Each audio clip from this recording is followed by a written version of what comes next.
সোণৰ পদক পাইছিল ৱেষ্টাৰ্ণ ভোকেলত আৰু সেই জুবিন গাৰ্গক যেতিয়া কোনোৱে চিনি নাপায় এজন কলেজীয়া ছাত্ৰ মই কলেজখনৰ জেনেৰেল ছেক্ৰেটাৰী কলেজত দেখি থাকো গান গাই চুলি তুলি দীঘল মই ভাবিছো ভাল গান গাব ৱেষ্টাৰ্ণ ভোকেলৰ তেতিয়া তাক ভোকেল গাবলৈ ৱেষ্টাৰ্ণ ভোকেল গাবলৈ লৈ গৈছিল আৰু সেই ৱেষ্টাৰ্ণ ভোকেলতে প্ৰথমবাৰৰ কাৰণে জুবিন গাৰ্গে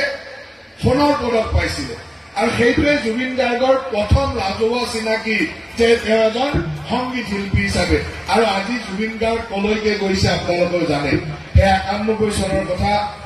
আৰু আজিও সেই সম্পৰ্কবিলাক আমাৰ মাজত খুব মধুৰ হৈ থাকে কেইদিনমান আগে জন্মলে বেংগলী জানে হিন্দী জানে সেই ইংলিছো ক'ব নাজানে সেইটা গৰু আছিলে সোণৰ পদক পাইছিল ৱেষ্টাৰ্ণ ভোকেলত আৰু সেই জুবিন গাৰ্গক যেতিয়া কোনোৱে চিনি নাপায় এজন কলেজীয়া ছাত্ৰ মই কলেজখনৰ জেনেৰেল ছেক্ৰেটাৰী কলেজত দেখি থাকো গান গাই চুলি তুলি দীঘল মই ভাবিছো ভাল গান গাব ৱেষ্টাৰ্ণ ভোকেলৰ তেতিয়া তাক ভোকেল গাবলৈ ৱেষ্টাৰ্ণ ভোকেল গাবলৈ লৈ গৈছিল আৰু সেই ৱেষ্টাৰ্ণ ভোকেলতে প্ৰথমবাৰৰ কাৰণে জুবিন গাৰ্গে সোণৰ পদক পাইছিল আৰু সেইটোৱে জুবিন গাৰ্গৰ প্ৰথম ৰাজহুৱা চিনাকি যে তেওঁ এজন সংগীত শিল্পী হিচাপে আৰু আজি জুবিন গাৰ্গ কলৈকে গৈছে আপোনালোকে জানে সেই 91 চনৰ কথা আৰু আজিও সেই সম্পৰ্কবিলাক আমাৰ মাজত খুব মধুৰ হৈ থাকে কেইদিনমান আগে জন্মলে বেংগলী জানে হিন্দী জানে সেই ইংলিছো ক'ব নাজানে সেইটা গৰু আছিলে সোণৰ পদক পাইছিল ৱেষ্টাৰ্ণ ভোকেলত আৰু সেই জুবিন গাৰ্গক যেতিয়া কোনোৱে চিনি নাপায় এজন কলেজীয়া ছাত্ৰ মই কলেজখনৰ জেনেৰেল ছেক্ৰেটাৰী কলেজত দেখি থাকো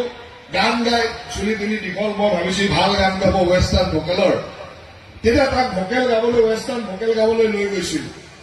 আৰু সেই ৱেষ্টাৰ্ণ ভোকেলতে প্ৰথমবাৰৰ কাৰণে জুবিন গাৰ্গে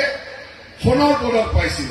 আৰু সেইটোৱে জুবিন গাৰ্গৰ প্ৰথম ৰাজহুৱা চিনাকি যে তেওঁ এজন সংগীত শিল্পী হিচাপে আৰু আজি জুবিন গাৰ্গ কলৈকে গৈছে আপোনালোকে জানে সেই 91 চনৰ কথা আৰু আজিও সেই সম্পৰ্কবিলাক আমাৰ মাজত খুব মধুৰ হৈ থাকে কেইদিনমান আগে জন্মলে বেংগলী জানে হিন্দী জানে সেই ইংলিছো ক'ব নাজানে সেইটা গৰু আছিলে সোণৰ পদক পাইছিল ৱেষ্টাৰ্ণ ভোকেলত আৰু সেই জুবিন গাৰ্গক যেতিয়া কোনোৱে চিনি নাপায় এজন কলেজীয়া ছাত্ৰ মই কলেজখনৰ জেনেৰেল ছেক্ৰেটাৰী কলেজত দেখি থাকো গান গাই চুলি তুলি দীঘল মই ভাবিছো ভাল গান গাব ৱেষ্টাৰ্ণ ভোকেলৰ তেতিয়া তাক ভোকেল গাবলৈ ৱেষ্টাৰ্ণ ভোকেল গাবলৈ লৈ গৈছিল আৰু সেই ৱেষ্টাৰ্ণ ভোকেলতে প্ৰথমবাৰৰ কাৰণে জুবিন গাৰ্গে সোণৰ পদক পাইছিল আৰু সেইটোৱে জুবিন গাৰ্গৰ প্ৰথম ৰাজহুৱা চিনাকি যে তেওঁ এজন সংগীত শিল্পী হিচাপে আৰু আজি জুবিন গাৰ্গ কলৈকে গৈছে আপোনালোকে জানে সেই 91 চনৰ কথা আৰু আজিও সেই সম্পৰ্কবিলাক আমাৰ মাজত খুব মধুৰ হৈ থাকে কেইদিনমান আগে জন্মলে বেংগলী জানে হিন্দী জানে সেই ইংলিছো ক'ব নাজানে সেইটা গৰু আছিলে